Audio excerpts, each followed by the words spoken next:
Recording live from Glory Hole Studios in Chicago and beyond. This is Cognitive Dissonance. Every episode we blast anyone who gets in our way.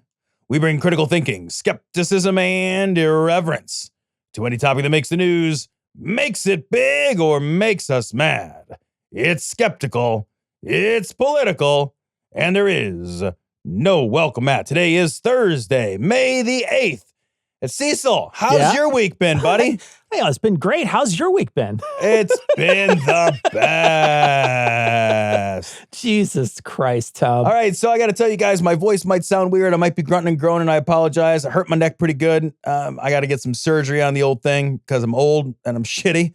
And I made the mistake of falling asleep. And now I need surgery from it. It's because dangerous. I'm 47 years old. At this age, you do not want to just fall asleep willy-nilly. I fell asleep, and now I need a cervical fusion. You know what you need to do from now on? You need to get a spotter when you go to sleep. Yeah, for fucking real, man. You know, it's so fucking stupid. I was laughing. I was like, now... So I did hurt my neck pretty bad. I got to get just literally by waking up and being old. And I do have to get a cervical fusion, it looks like. So... I am grunting and groaning a little bit, but what kills me is it's not like I crashed my bike. No. It's not like I pushed too much in the fucking weight room or anything. I literally just woke up like this. Mm-hmm. Yeah. What the fuck, man? What the fuck? We've been doing this now for almost 20 years. And I feel like I went from a certain kind of man to a different kind of man. And it's not better, my guy. It's not better. Man, I feel for you. It's got to be a lot of pain you're going through right now. So it's awesome. So apologies, guys, if the next two records my voice sounds a little funny or I miss any good jokes. I'm fucking very distracted. Oh, you know what else is fucking nuts, man? So I've got, this is just a weird, crazy aside. So have you seen the stuff going on in India and Pakistan right now? They're fucking trading blows over Kashmir and all that crazy, high tension. God, I hope we have good fucking diplomats. Oh, wait, no, we don't. We have two fucking nuclear armed nations fucking going toe to toe. I got a bunch of staff right now. Oh, no. So I have a bunch of staff in India, just in general, that work for me. And then I've got a bunch of my local staff right now on an annual training trip over there. And so I get a message, like I see the news and I was like, oh shit. And then I pretty much immediately get a message from my guy. And he's like, hey, would it be okay if we change our plane tickets or whatever to come home? And I'm like, yes. What do you mean, would it be okay if you don't want to get caught in potentially a war zone? Yeah. 100%. I was like, I don't care what that costs. We'll sign off on it, man. Get home if you want to get home. And he's like, nah, I think we're far enough away. But I just want to check if you guys will cover the expense. Right? And I'm like, cover the expense? Fucking A. Yeah, I'm covering the expense. Jesus, fuck, man. This is the time, though, to have somebody in there who can, send a person over, your Secretary of State or your Vice President, and go smooth things over in another land, and they can talk to these two sides and maybe make two ends meet. Now, I mean, can you imagine Marco Rubio going over there and having a conversation with somebody? JD Vance, they'll wind up dead. They'll wind up dead. He killed the Pope. Tempt me. I mean, that sounds great. I'm not going to lie. Maybe we should send him over there. I don't even care if they broker a peace deal. I just like the outcome that you're positing. I mean, there used to be a time when America had some moral high ground internationally and was able to broker peace deals because we operated from a place of international respect. And that's completely gone now. It's completely gone. And everybody sees us for what we are, which is a nation of craven imbeciles acting entirely transactionally. Yeah. So nobody is going to take us seriously. And nobody's going to want to let us be the middleman. They won't even let you in the room. Why would they bother? Yeah. They'd be like, what are you going to offer? But at least the stakes are devastatingly high. At least they're really high. That's key. So that's this ain't deal or no deal, and I'm not Howie fucking Mandel. It's really hard for me to think right now because you have me tied up. It's not a normal situation that people think really well in, just so you know. So stories from the New Republic. Trump accidentally admits he hasn't made any trade deals. Donald Trump has continuously insisted that deals over his tariffs are coming. except for oopsie doodle, Cecil. He's not made any trade deals. There was an announcement actually today that he may have reached, they may have reached a deal with Britain. Yeah. But the details are essentially negligible. They're not like releasing any significant amount of details on those trade deals. Here's what he said. I want to read part of this. President Donald Trump claimed Tuesday that the U.S. doesn't have to sign any trade deals, inadvertently admitting that his administration hasn't made any progress during the 90-day pause on the disastrous tariffs. Everyone says, when are you going to sign deals? We don't have to sign deals, Trump said. We don't have to sign deals. They have to sign deals with us. They want a piece of our market. We don't want a piece of their market. We don't care about their market. They want a piece of our market. Dude, that is the most incomprehensible gibberish nonsense. That's not how a deal works. Yeah. Like imagine any other deal. See, so let's imagine you want to buy a car. You both want something in that fucking transaction. Sure. Yeah. Right? That's how a deal works. You never have a deal where you don't want to be a part of that deal. That's called breaking up. That's, you know? Yeah, that's called I need space. Yes. Yeah. You know, it's not you, it's me. Yeah. Like a deal, you want something still. If you literally don't want anything out of something, you're not making a fucking deal. You're just like, you don't have anything on your side of the fucking bargaining table. Like if I went to buy a car and I was like, all right, you've got a fucking, beautiful fucking Nissan GTR I'd like to get, and I have a bag of rotten jelly beans. The fucking sales guy would be like, you don't have anything. And I can't say, well, 2 bags of rotten jelly beans. Like, it's nothing. That's nothing. Yeah. That's nothing. Like it's like trying to like negotiate, like how much for your mother's ashes? People be like, what are you talking about? I'm not selling those. That's not a deal. You're not making a deal, man. Well, and then the thing is that even if Trump does get a win, and I'm using air quotes here when I say win, if we presume that Trump gets a win with the UK, he's still got a giant fucking L with Canada. He's still got a giant L with all the people across the globe. And we're seeing, people that aren't willing to come to the United States anymore for tourism. We're seeing the downstream effects.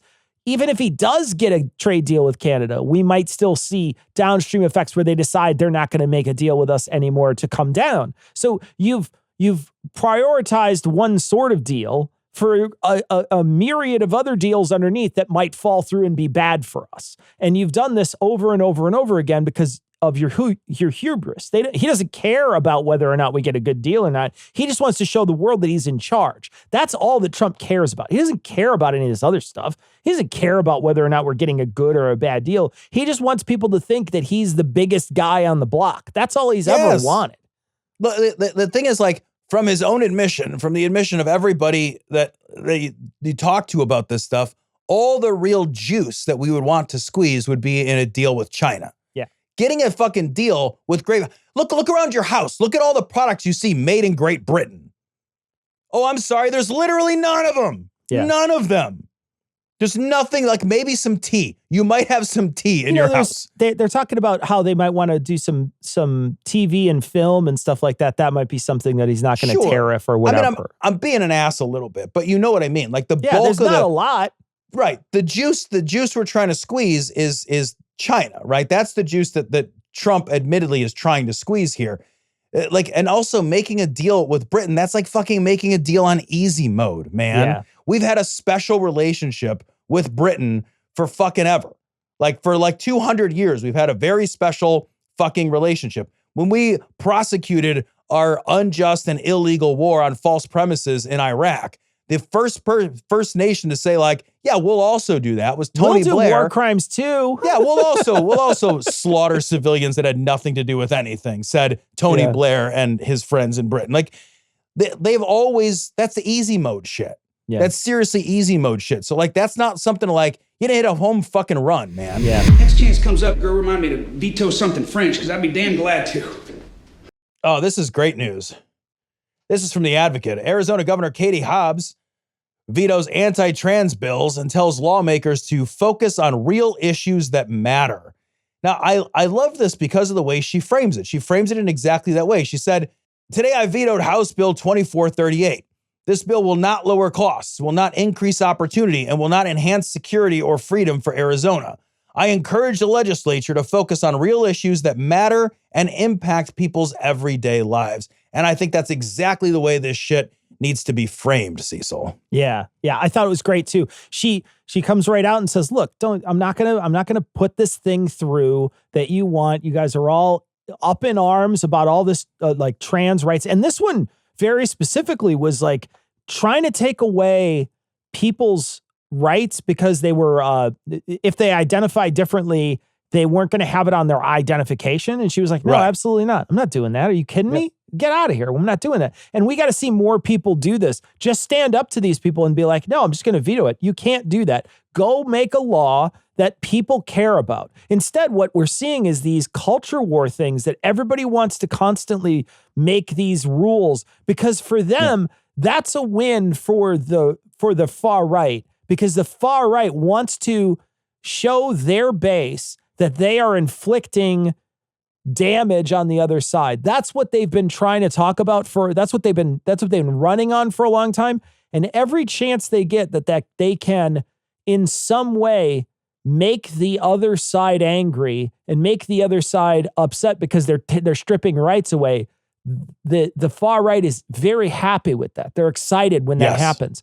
And that resonates with their base. It resonates with the deep sort of far right base that is, all of Twitter and, most of these like in fact, all the hard right MAGA people, it's all that base and they're excited when that happens. So they know that this is really important for their base. Yes. But for the average person, nobody cares about it but that base. And so it's great that they're like, no, we're just going to not allow that. And then now you can go and make something that people all care about and we can move on with our lives. And it's perfect to have somebody in charge there that can just throw that pen around and say, nah, we're doing something else today.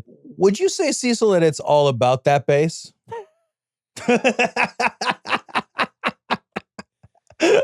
Absolutely. This is also like, it's important to note that all of this stuff is intentional. It's an intentional distraction from their lack of solutions to real problems. Yes. Right? They don't have a solution for you for inflation. They don't have a solution for you for high housing costs. They don't have a solution for you for the skyrocketing cost of higher education. They don't have a solution for you for any of the things that matter in your life. They don't have a solution. They've not even proposed concepts of a plan for solutions for how you're going to pay for medicine and medical care. They don't have any ideas for that stuff.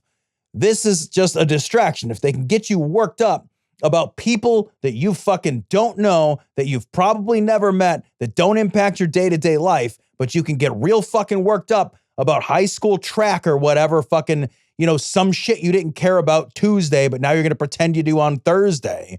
They get you all worked up on that shit. They distract you from the fact that they've not figured out anything that matters to you. They've not improved your quality of life. There's no child care, like income tax credits. Like there's none of that. Like there's nothing that would impact your life and make your life better. There's just this stuff for you to get mad about. Yeah. Get mad. It's the fucking 5-minute hate. Yeah. That's what this shit is, right? Get your fucking hate on and you'll think you've always been at war with Eurasia. Well, and those people that are going to be, because they're going to be seeing hard times too. I mean, it's not like Trump can selectively make certain people see hard times. Tons of people across the country are going to see hard times. Those people will endure those hard times as long as you're being hurt more.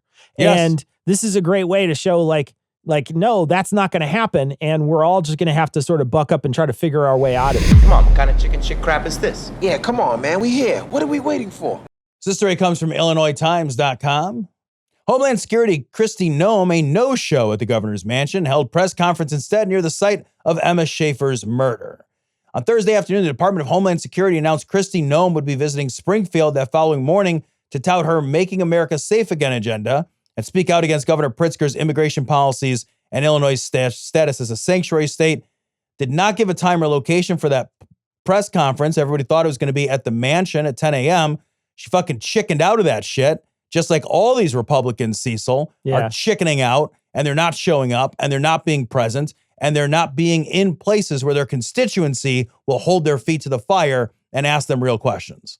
Well, what I love is that she had been sort of going from state to state And they do this thing where they'll stand in front of the governor's mansion or whatever, and it gives it the illusion that they are actually in league with the governor, right? Right. If they're standing in front of the governor's mansion, then the governor sort of is in some ways giving his blessing to the things that they're doing. So they were coming to the state. They were going to say something. The governor got wind that they were going to come to the state. So he decided, you're not going to use my mansion as a backdrop. And he put up giant posters that said due process for all in front of his mansion in 2 different places. And so they probably had a scout who drove by and was like, hey, why don't we just use Four Seasons Total Landscaping instead?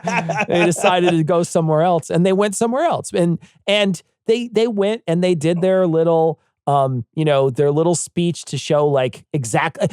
And here's the thing, like all you're doing is just like an on location speech. Don't you have better things to do? Isn't there anything more pressing on your calendar than traveling around the country and just standing in places where someone was hurt or injured or in front of a governor's mansion and just saying like, hey, we need to do this stuff? Who cares? Like, go do your job. Instead, they're like they're out there what they're doing. And again, this leans back to the other story. They're doing it because they know it makes other people mad. They're doing it because they want to make people upset. They want people to be mad. They want people to be afraid. They want people to emote. They want this from all these, from everybody who's watching, anybody who's not on their side. They want to either instill fear or make them upset. And they're doing the best that they can. And that's why he picked her. He didn't pick her because she's effective. He picked her because he knew she was going to go out there and troll every day. Yeah, and I want to read what Governor Pritzker, who we've talked about Pritzker before. I fucking like Pritzker. Yeah, me too. And I think there's some noise that he might be running in 2028, right? And I would say I would give up our governor for that. Yeah, now, absolutely. Hopefully we don't get another fucking license plate maker for our next governor, because we've had too many of those. But here's what no, this is actually Alex Janulius. I'm sorry, Illinois Secretary of State, Alexi Janulius. Here's what Alexi Janulius said. The combination of cowardice, incompetence, and cruelty is a very scary mix. So while I'm glad she's not here, we need to step up as a society and as a country and as a democracy to monsters like Kristi Noem. That's amazing. That's fucking great. Everywhere she goes to, people should bring stuffed dogs. I seriously think everywhere she goes, everybody should just bring stuffed dogs with fucking red paint on them. Just everywhere. Just fucking humiliate her everywhere she goes. Just constantly. She should never, to fucking Applebee's. She should show up. She'd be like, oh, target practice. Yeah. I've got a degree in homeopathic medicine. You've got a degree in baloney. This story is fucking nuts. This is from Snopes. Oklahoma will teach high school students debunked 2020 election fraud theories as fact. The new academic standards promote U.S. President Donald Trump and his allies' groundless 2020 election conspiracy theories. They check this shit.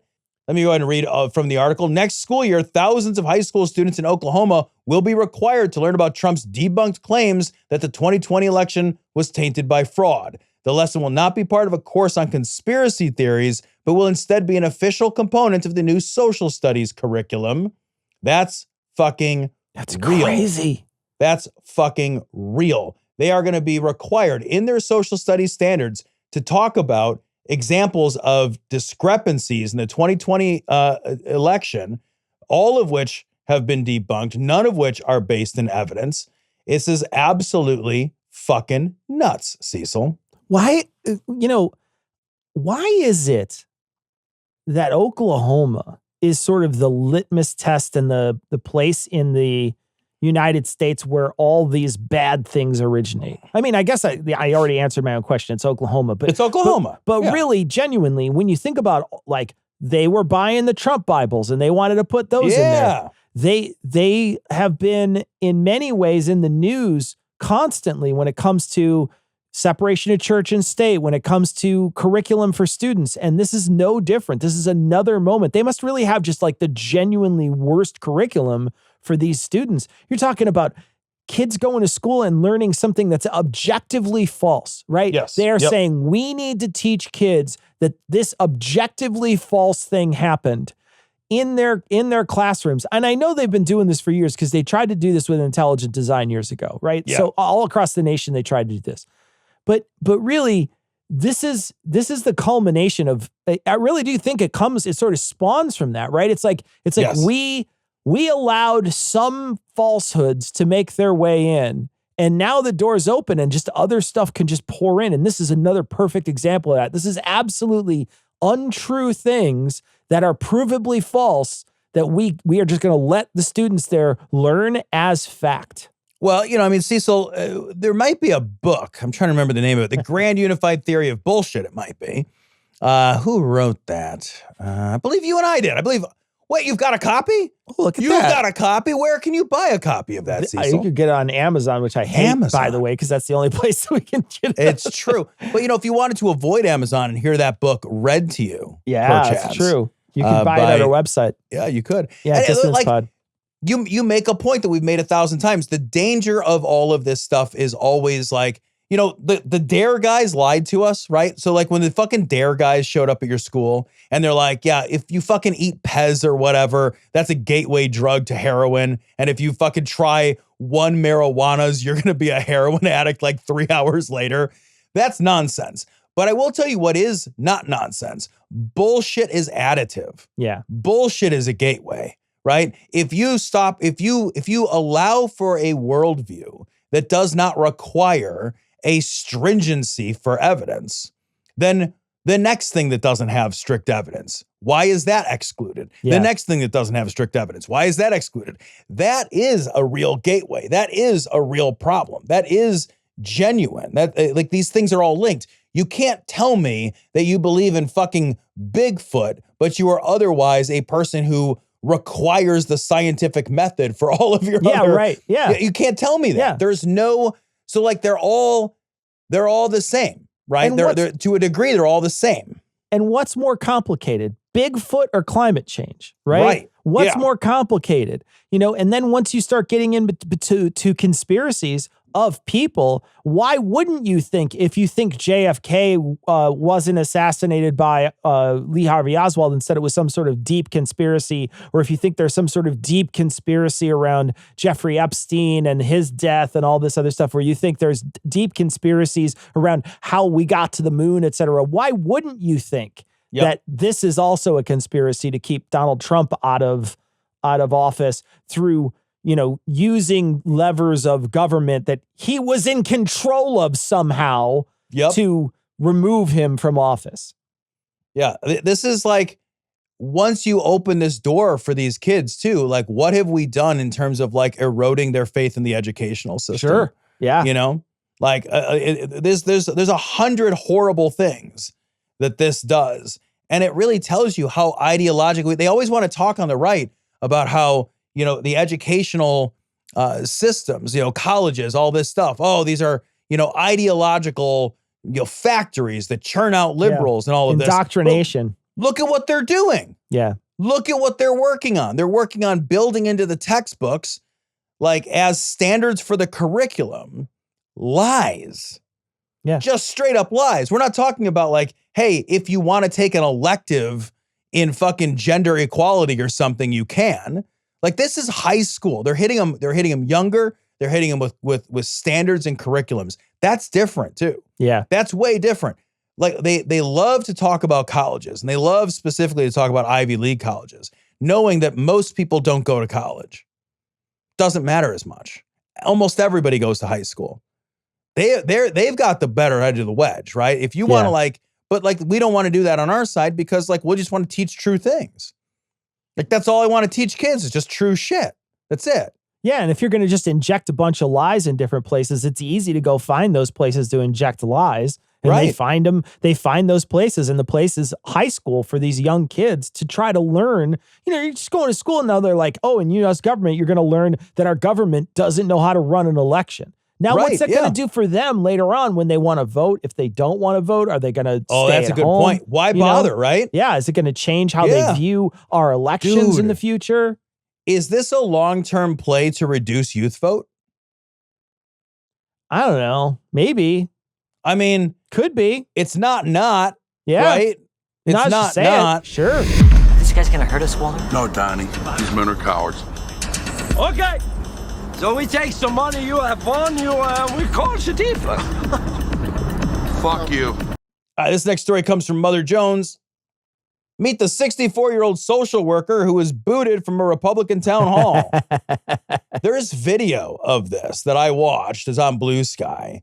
Her offense was asking Representative Mike Lawler, a Republican from New York, what it would take for him to stand up to Trump. And that's pretty much all she did. He didn't answer the question. He started instead talking about appropriations bills and other stupid bullshit. He just refused to answer the question. And she called him out on it. She wouldn't let it go. And they sent over the fucking state troopers. And they literally dragged this 64-year-old lady. They picked her up and bodily carried her from the town hall. You've got to think if you're standing up there on that stage, Cecil, God, I'm full of shit. Yeah. God, I'm the bad guy here. How are you not like, I think I'm the bad guy. Yeah. I feel like I'm the bad guy. Yeah, I don't know. I mean, I wonder what is going through their head. I will say this. If they're throwing, the reason why they're throwing people out all the time and they're chucking these people out into the, they're too cowardly to even run a town hall. And when they do, they make sure that they silence the people that they don't want. This shows you everything you needed to know as to why Trump is still doing all the things he's doing and will not have any pushback is because what Trump's America ushered in was a group of absolute cowards, right? Think about this person who can't even look a person in the face who they are representing and say, this is what I'm doing. I don't feel like, even if you don't think you should be standing up to Trump, just say, I don't think I should stand up to Trump. I think I should be following what he does. I agree with him. What is so hard about saying that, right? If you believe the things you're saying, why try to silence this person? Why not just answer the question? If you think she says, hey, why don't you stand up to Trump? And then you respond with, I am 100% in Trump's camp. Why would I stand up to Trump? Next question. How hard is that? Instead, it's get her out of here.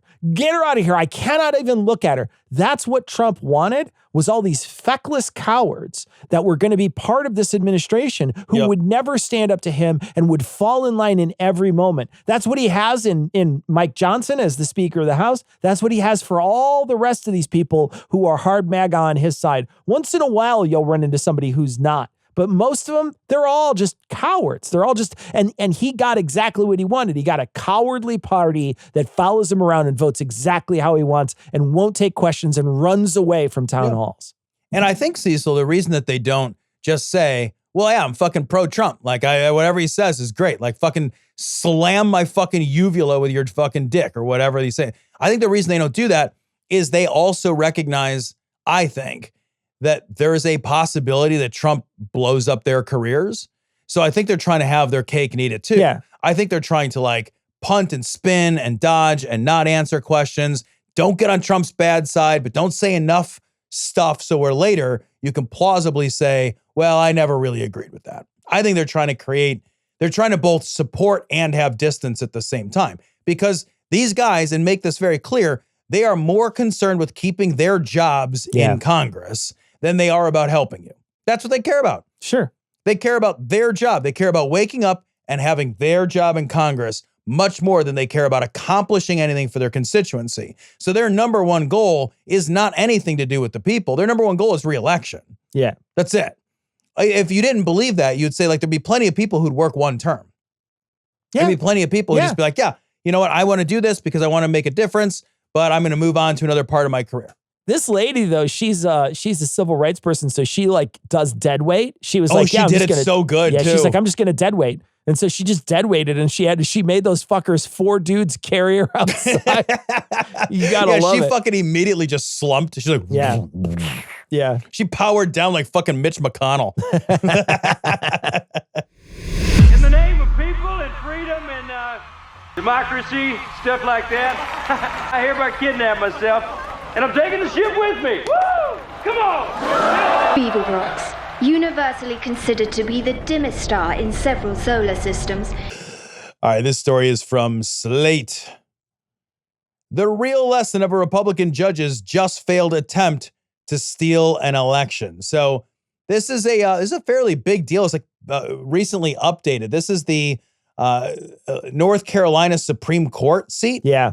So the North Carolina Supreme Court seat was being challenged hard, challenged illegitimately by the Republican, of course, who did not want to concede, did not want to allow for that free and fair election to have its actual inevitable numerically tallied results take place. And this was really like one of those, if you were watching this was one of those moments where you're like, this could go the wrong way. Yeah. And this could go the wrong way, and it could spell disaster for how we elect all kinds of officials at many levels across this country. Yeah, and it went to appeals, and I think that the final judgment was really scathing, that basically said, stop fucking around. This is over. We're not doing this anymore. And they made that person concede, and they finally conceded. But for months, there was article after article after article coming out about this very case, saying that they are trying to literally steal the election. That this is like, this is not just hyperbole. This isn't some speculation. This is someone who is not willing to concede, and they are saying that they won, and they are literally trying to steal the election. And it kept getting kicked up, the can kept getting kicked up the hill, and each judge was pushing it up, and then it finally wound up with somebody who was like, man, just fucking stop. That's enough. Stop it. Because you're talking about months of someone not actually being in that seat because they've essentially hijacked it. Well, and like one of the terms that was used in this article, I wanted to seize on because I think it's an important term or a phrase, and that is destabilizing democracy. Yeah.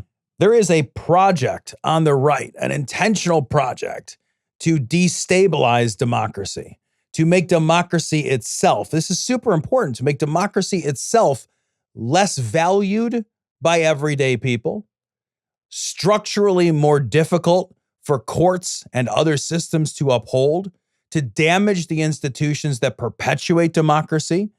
This is a power grab that not only seats the Republicans in power, but this is a power grab that destabilizes and threatens the very way that we decide on our form of government, that we decide on our leadership, that we choose who's in charge. Once you lose that, you lose all of your power as a constituency. There's no power as a constituency if you lose your democracy. What are you voting for anymore? What are you going to petition your Congress people for? What are you going to, what power do you have to throw somebody out of office? Throw that bum out. It's gone. Yeah. The project of destabilization is an ongoing and intentional process that they are going through right now. Come on now. Not tonight. We're wearing our suits. No secrets here, remember? No secrets between sailors. This story is an interesting article. It's from MSN. It's a port over from Newsweek. Catholic Church to excommunicate priests for following new U.S. state law. This is a law passed in Washington state. And that law says, hey, if you're a priest and somebody says, I fuck kids, you got to report that to the cops. And instead of the Catholic Church saying, yeah, actually, you know what? That makes a lot of sense. We don't want that. What? Yeah. Sure. In fact, get out of our way. We want to call them first. Yeah, we're going to install a fucking bat phone to Commissioner Gordon in every fucking confessional. Because fuck, what? Instead, they're like, if you do that, they told their priests, if you do that, you're excommunicated, which is the biggest thing the church can do, I think, to a priest, right? Yeah. Yeah. So they basically, they're setting up a system that allows for people not to tell on someone else when they victimize a child, which is something that they've done for years and years and years and years. They've set up a code of secrecy, this group of people who move priests around, who have been, sexually abusing children for decades and decades, and then they get moved to another place and they do the same thing. You have an organization that does not care about the rule of law. They don't care about they think they're above the law, right? Yeah. You tell a priest something, they think that's above the law. That's not how this works. You're protecting someone who has done something wrong. That's not a good thing. That whole confessional thing is bullshit. Like, fuck that. Like, that there shouldn't be some sort of protection because you told somebody. Well, like, think about it in any other context, right? In any other context, if a teacher, right, there's a whole slew of people that we've decided in our culture are important, powerful protectors of people, protectors of society, protectors of children. We call them mandated reporters. Yeah. Right? And if I, as a mandated reporter, find out that somebody is fucking a kid or abusing a kid, not only can I report that, I am required by law to report that. I have to do it. If I don't do it, there are consequences for me, because of course there should. I get to operate in society as a person, and I've asked for this privilege to operate in society as a person of trust. Yeah. And a priest or a confessor is the same fucking thing. You are walking around, we are giving you tax breaks, we're letting you build your stupid fucking buildings everywhere. We're letting you have all this stuff. And it is no excuse that you believe hard enough in an imaginary monster or friend or whatever, that your fucking imagination is so strong that you don't have to protect kids from abuse. Yeah. Everybody else that gets that same position of authority and trust in our society becomes a mandated reporter. A doctor, a nurse, a teacher, a social worker. People who are in positions of power, trust, and authority almost always become mandated reporters. And if they're not, you have a moral obligation, or oftentimes you have a corporate obligation, right? Like, we have obligations to do the right thing, to stop abuse, to stop that shit from occurring. It tells you everything you need to know about the priorities of the pedophile Catholic Church. Yeah, you're absolutely right. They, did you see that they got a new pope? I did. He's an American from Chicago. Chicago. Yeah, they got a Chicago pope. But, you know, like unless that guy hits the ground running. Yeah.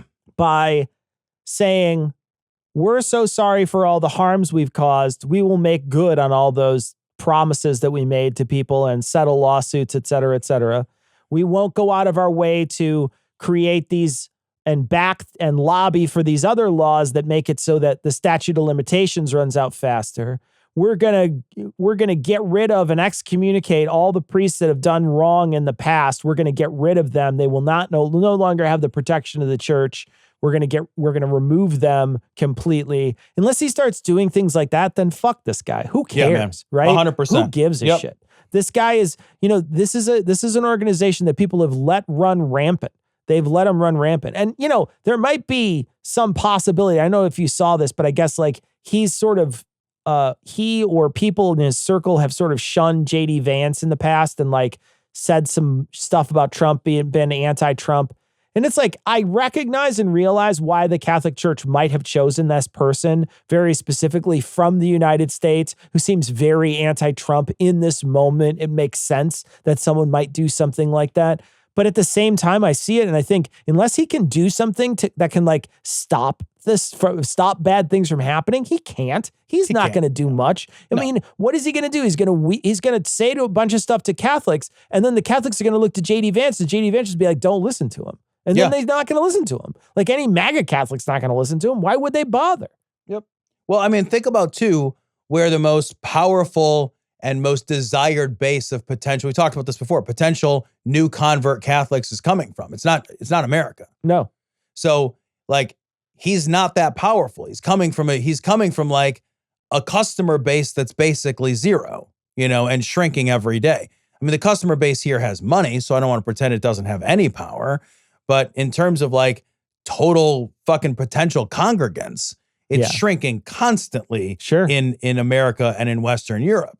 So like this new guy, like he would have to be, in order for him to have any moral relevance, any social moral relevance, he would have to be a reformer at such a level that the church would throw him out. I think the church cannot be reformed. I think the church will not allow itself to be reformed. Certainly not in this way. Certainly not when it comes to the protection of children. Yeah, they seem like, the thing is like, and we've talked about this before, but like, it's the easiest possible question. Yeah. Like, who are the most vulnerable people that exist? Well, they're obviously kids. They are just naturally, physically, emotionally, financially, all the E's. They're the most vulnerable group of people. So they require the most protections. And so if you are an organization that historically hasn't been able to figure that out or has wrestled with this as if it were complicated, or has tried to play some fucking nuance game with, you know, the abuse of children when there's no nuance. Yeah. There's nothing even remotely nuanced here to discuss. The discussion is as easy as it would be if you were working in the office. Yep. That's it. Like, imagine if you had a daycare in the office and you found out fucking like, you know, Jim from accounting was fucking one of the kids in the daycare. You wouldn't be like, well, I mean, we do have to really think about the implications on payroll. Jim is really call the cops. Jim is really good at his job. And Yeah. we don't want to make sure, you know what we'll do is we'll send Jim to another daycare. Yeah, right. Well, we'll say that's exactly it, man. Well, you know, they don't know down three towns over. And we'll tell Jim, hey, stop it. Yeah. And then that'll probably work. That'll work. That'll probably work. Yeah. Yeah, and we'll do that literally hundreds of times. And hey, if some of those kids in the daycare die, we'll bury them in the mass grave outside. As long as they're fucking indigenous or whatever. Right? Yeah. Jesus, what a horror. I mean, like the number of things the Catholic Church has done, and like, oh, well, we'll invent this like fucking pelvic chainsaw so we can saw women open so that they give birth to more babies. And like, we'll steal babies from like unwed mothers in Italy and ship them across the world when they spend their whole lives looking for their lost children. Yeah. Like the number of horrible things they've done, you couldn't possibly make them all up. Yeah. There's so many of them, and they're not all in antiquity. Yeah. These are relatively recent. It feels like the Catholic Church is like a big episode of American Horror Story. Yes. You know? Yeah. It's like the Catholic Church itself, all the different horrors that they've put out, that would easily make a season. Yeah, I would at least one season, at least one. So yeah, like there's a new pope in town and I'm like, yeah, whatever, man. Second verse, same as the first. Yeah. It's all the same fucking dude. Nothing's going to change. And the real pisser is I do believe, and only because you've told me, that there are good people on the ground that care. Sure, there are. And I believe that because I believe in you. And I believe like that you are a morally good person. And if you're impressed by these people, I am sort of impressed by proxy. But like, they don't control the organization. No, they don't set the rules and the tone and the fucking write the big rule lists. Many of them are women. And that's the problem, is the women don't have a voice. They do a lot of the work and they do good work, but they don't have a voice when it comes to the real big problems of the Catholic Church. Oh, fucking, that tells you a lot too, right? Has anyone ever told you to eat a dick? Oh, God. Oh, you love to see it, Cecil. You love to see it. This story from Alternet. They'll take my house. Far-right pastor begs for $1 million before he ends up on the street. And who are we talking about? Televangelist Jim Bakker. Give me $1 million so I don't become homeless. Here's Jim Bakker telling everybody about his woes of the foreclosed. Goes on this ministry, they will take my house too. So I will be in the street. But that won't happen. God's too big for that. But I that. don't care. I mean, I've never been in the street, but I've never seen the righteous forsaken or a seed out begging for bread. That's you. Amen. That's you. What? Amen. I don't know. What did that mean? God will stand with you if you stand with him. Amen. That's why it's important that you obey God. And I need about 1,000 people that will give right now. Some can maybe not give the $1,000, but you can give $100. That's right. The seed And offering. I want you to mail it in right now. God, what a fucking beggar. How the fuck? Cecil, I don't know like if this is just I'm poor, give me money, but I'm not really poor grift, or if he's really poor. You know, there's no way to know because he's such a lying piece of shit, like a I'm going to go out on a limb here, though, Tom, shit. and say I don't care. Yeah, well, here's the thing. I kind of do care. What I hope is that he really is in financial hardship. Because if he's rich and he's just trying to get richer and it doesn't work, then he suffers no consequences. Yeah. What I would love to see is I would love it, Cecil, if he really was about to lose everything and then does. That would be delicious. You would have to, it's so crazy to me. This guy, he's already been proven a fraud, right? He had to go to jail. He's a fraud. He's a liar. He's Did he an rape some lady? adulterer. He's very likely had a sexual assault going on there. So there's a lot going on in this guy's past. Yeah. And then he comes back out of nowhere. And he's like, and everybody's just like, yeah, man, is that the buckets guy? And they're like, get the buckets guy in here. Let's get the buckets guy back on TV. And that guy comes on TV and he's selling these buckets. And we saw how marked up and how crazy these buckets were. These buckets were essentially an offering. Yep. Like it's like a seed offering. You buy a bucket full of garbage that you're never going to use. And then he gets money because he's inflated the prices beyond, anybody's, wildest dreams. He's paying pennies on the dollar for what you're going to have to pay for. And he's doing this over and over and over again. And he's grifting constantly. I can't imagine. How are you losing money? It's all gravy, dude. I don't know, man. How could you possibly be at this point? Unless you're like, I don't know, like fucking going to the casino or the strip club every weekend and just fucking shooting money out of a money gun? Like, what are you doing? It's all grift, dude. You were selling fucking shitty, cheap coins with like Trump's face on them or whatever. Like it was the total grift. Dude, I know. Here's what I know, dude. I know that Jim Baker's old, right? So here's what I know. Jim Baker's an old fucking guy. He's an old piece of shit. And I would love nothing more than if he lived out the back end of his measly, pathetic days in abject poverty. I hope he does. Like, I hope he owes some guy named fucking Vinny who's gonna fucking collect on the vig and break his two stupid fucking stick legs. I would love to see it. I would love to see Jim Baker out on his ass in the street, fucking begging for fucking coins until like he ends up with fucking abscesses and shit all over his face. Nothing bad enough could happen to Jim Baker. I did a citation needed episode a long time ago on Jim Baker. Like the guy is, however bad you think he is, unless you know the full story, he's worse. He's worse than that. He's worse. He's a total piece of shit. I would hate it if he lived out the end of his life in luxury. Fuck that. I hope this is real. I hope he's about to lose it all, Cecil. It doesn't feel like it is. No, I don't think I think it's all just a grift. It's him saying I need it because he wants to get as much money as possible. And then those people will see him and think, oh, that's it. It's gonna be all over. I gotta go in and I gotta give him this money. And he wants 1,000 people to give him $1,000. Yeah, he does. And the way he phrases it, he's like, God will do it. You're doing this for God. And it's like, we're giving it to you.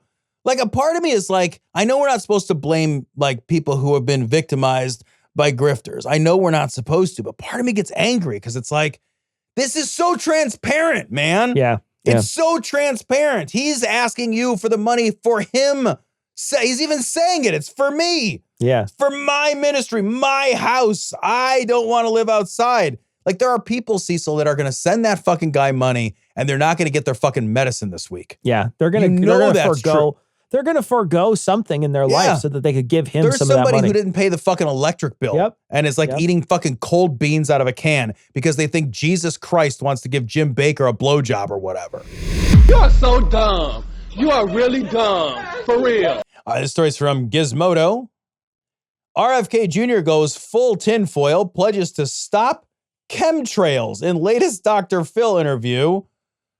So I guess planes aren't going to fly anymore, Cecil. Oh, God, Tom. It's the dumbest timeline, buddy. Tom. Dumbest timeline. We knew RFK was going to be bad. Like, you knew it was going to be bad, right? Did you think By the way, our last video got taken down because of vaccine misinformation. Did you see this? I did, but it got put back up today, I saw. Did it? It did. They reviewed our claim, and they were like, yeah, oopsie.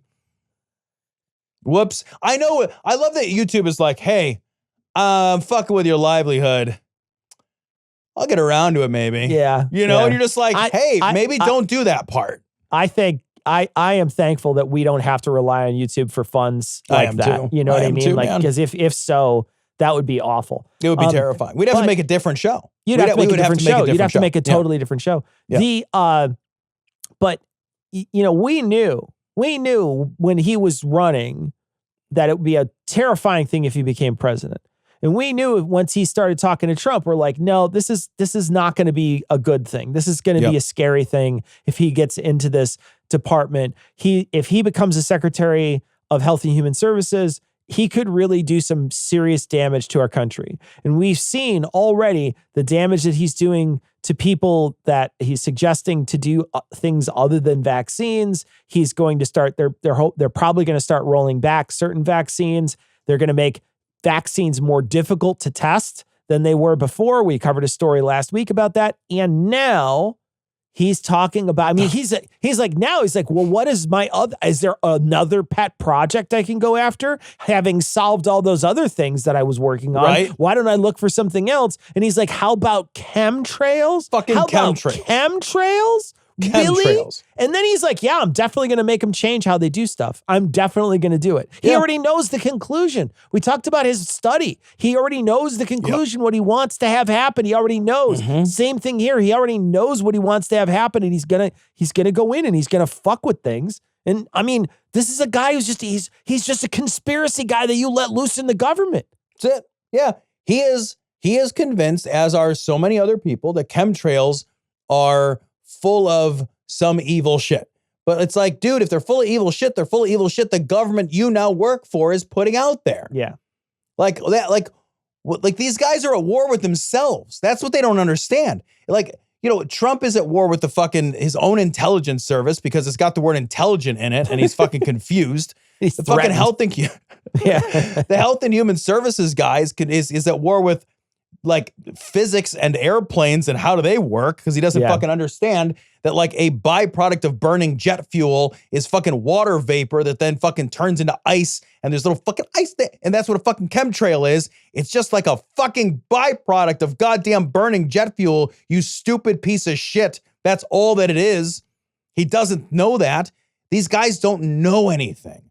They are not smart guys. They are not. Like, this is the opposite of Enron. This is like Nornay. Like, this is fucking like backwards, bizarro Enron. It's not the smartest guys in the room. It's the dumbest motherfuckers that you, like, these are the guys who got legacy admitted into fucking Ivy League schools, drank their way through 4 years, pledged fucking skull and crossbones or fucking whatever it is, and then daddy got them a job somewhere. These are trash people. They're fucking idiots and animals. They have no business being in government. You're gonna get rid of chemtrails? No, you're not. There's never gonna be a day you're not gonna look up in the sky on a nice blue sky day and be like, yep, that's where an airplane was. Because as long as fucking physics works, that's how it's gonna be. They're gonna be like, sorry, we're taking jet fuel out. You just gotta flap your wings really hard. That's what you're gonna have to do. We're not allowing no more jets burning anything up in the atmosphere. Dude, it's like, you know what this is? Did you ever see the fucking movie Chicken Run? The claymation movie Chicken Run? I feel like the Health and Human Services guy is like that fucking grifter chicken in Chicken Run. Like trying to teach everybody, all the fucking chickens, how to fly. It's like, nah, it's nothing. That's nothing, man. Chickens can't fly. Fucking idiot.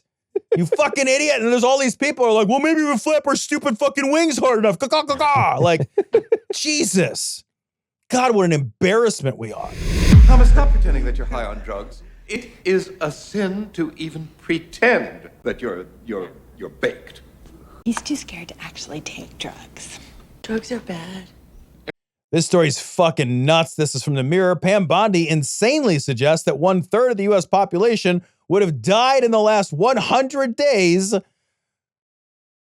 from fentanyl-laced pills. Donald Trump's attorney, a whole thing. Well, it's actually that's more. A lot, Tom. That feels like a lot. I think the number is higher. I think it's closer to 70%, because what she says is that in the first 100 days, Donald Trump and his administration have saved 258 million lives.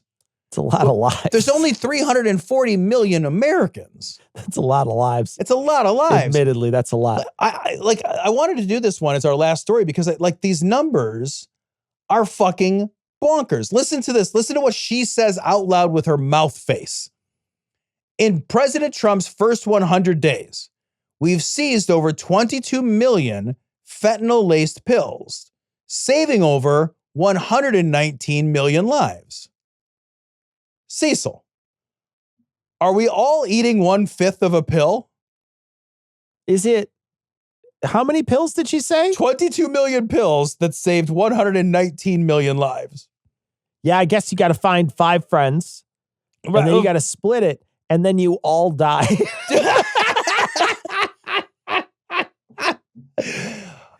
Does she think that is some potent shit? That's all I'm saying. And then that number later, yeah, it's so potent that like you take it, like everyone standing around you dies. Like you just like you take It's it's like a pill grenade. You just walk in, you take it, and you're just like poof, boom. It's like scanners. People are taking fentanyl pills and just exploding in the fucking cereal aisle. There's just fucking fentanyl just shooting out of your body like a sprinkler. All these people accidentally catch it in the eye and they die immediately. It's crazy.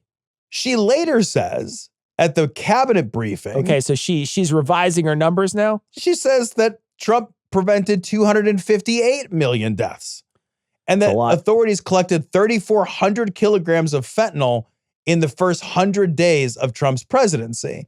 And then she says, are you ready for this, media? This action saved 258 million lives every day. Like, there's so much wrong with this next sentence. Every day, kids are unwittingly consuming dangerous substances, thinking they're harmless medications like Tylenol, Adderall, or Xanax, only to find them tainted with fentanyl, resulting in sudden fatalities, and no more because of you and what you've done. Cecil? What? I don't think kids are walking around popping fucking Xannies and thinking that this is harm. Yeah, hey, Dad. I gotta draw like one of those hand turkeys later. You know, I got a little recess. When I do the hand turkey, I got to pick the 5 people I'm going to kill with myself when I take the pill. So that's how that works. What's that, Dad? My grape juice? Yeah, and my Xanax? Sure, Dad. What? Oh, it's fentanyl again. Urgh. Hey, Tom, what seriously, the fuck? Seriously, have you heard of like Tylenol being spiked with fentanyl? Dude, I've never heard of Tylenol, Adderall, or Xanax being spiked with fentanyl. Maybe Xanax, like if you buy street bars or something, but not like medications you're getting from the fucking CVS or whatever. What on earth is she talking about?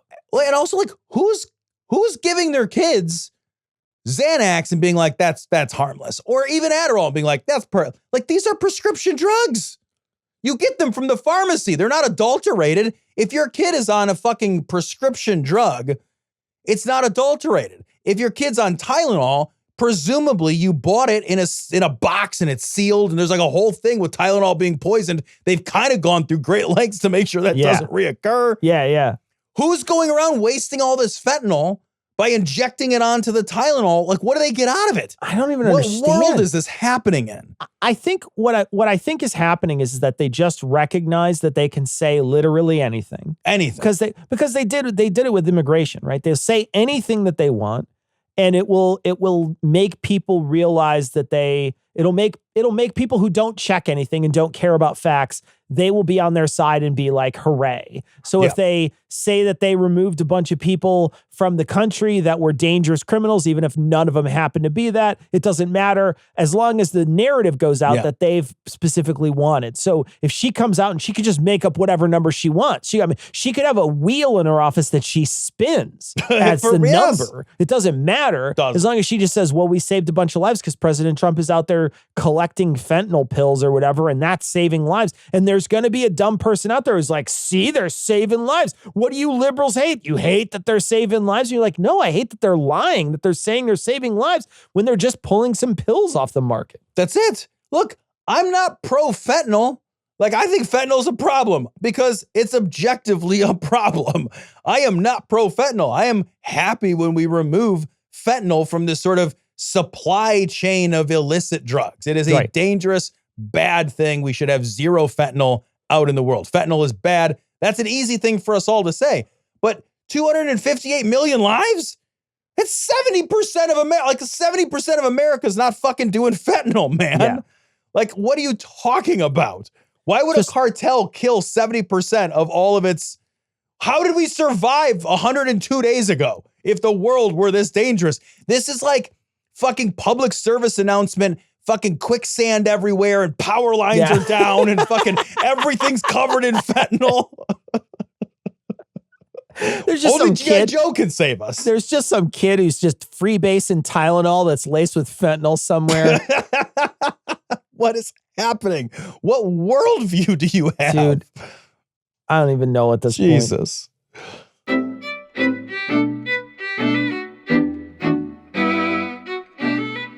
All right, that's going to wrap it up for this week. We'll be back in a couple weeks with a patron show. We're going to be back on Monday with a full show, and we'll catch you then. But we're going to leave you like we always do with the Skeptic's Creed.